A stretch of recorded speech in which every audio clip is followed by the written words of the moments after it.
Les activités de la société Anhui Congo d'investissement minier SACIM ont-elles affecté la population de Boya, localité où est implanté le site minier de cette société du portefeuille de l'État?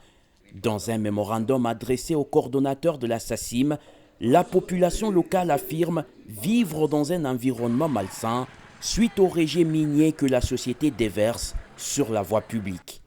Une pratique aux conséquences néfastes tant sur l'environnement que sur la santé humaine.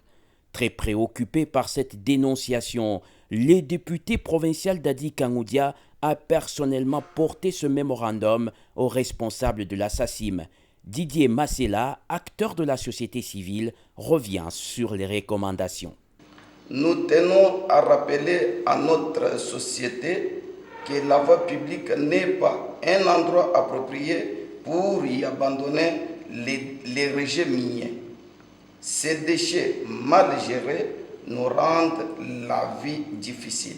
Non seulement ils peuvent, suite aux substances chimiques qu'ils contiennent, nous exposer à des pathologies diverses, mais aussi rendre impraticable la route de Boya en la saison des pluies. Face à cette urgence environnementale et sanitaire, nous recommandons à la SACIM d'arrêter immédiatement et sans condition de verser des rejets miniers et toxiques sur la voie publique, de prendre dans un bref délai des dispositions pour évacuer tous les déchets miniers se trouvant sur la route de Boy, de respecter la législation environnementale en vigueur en ce qui concerne la gestion, le stockage ou le traitement des résidus issus de l'exploitation minière. Après la remise du document au coordonnateur adjoint de la société, Jean-Marie Tchikounak accompagnait certains de ses collaborateurs. Un dialogue franc s'en est suivi entre les deux parties. Entretien au cours duquel le représentant de la SACIM a tenu à éclairer la lanterne de ses interlocuteurs sur deux points. D'abord, les rejets miniers auxquels les habitants de Boya font allusion ne sont pas toxiques. Et ensuite, que c'est de bonne foi que la société y recourt pour l'entretien de la route. Parce qu'à notre connaissance, la kimberlite n'est nullement toxique. S'il y avait toxicité, nous-mêmes, les exploitants, allions être malades. Mais tel n'est pas le cas.